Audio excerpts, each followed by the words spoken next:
Saluda from Polk County Public Libraries, and today I'm going to walk you through making this month's Take and Make craft kit, which is beaded corn. So come on and let's get started. Inside your kit from the Columbus or Saluda Library, you have the beads to make your corn. You also have some pipe cleaners. We'll use those in just a second. We'll tie them together and then string on our beads to make corn doughs like that.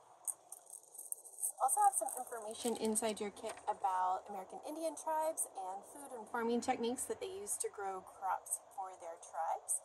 If you're curious about Native Americans that would have lived in our area, you can look up the Cherokee tribe using this link on your information sheet. And I also learned recently that the word Saluda in Cherokee means green corn place. So that's a fun thing to learn about Native Americans and Saluda. Okay, we are going to take our pipe cleaners and we're going to take all three of them and lay them out kind of straight. You don't have to be really straight, but kind of straight.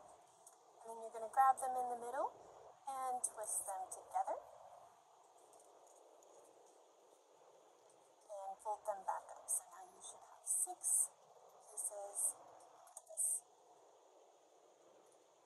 Next, you're going to take your beads and you're going to layer them on. You can use a pattern if you want, but you don't have to. I did not use a pattern when I put the beads on this corn.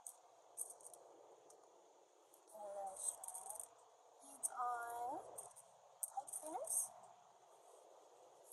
all the way down to the bottom. And you're going to do this for each of your 6 pipe cleaner strands.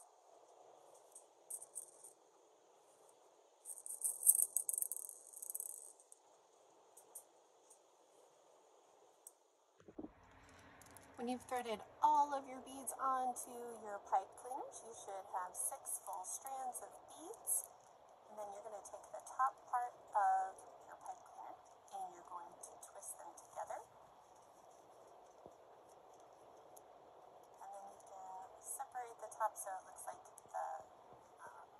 stalk of the corn if you want. And you can trim them if you want to make them a little bit shorter.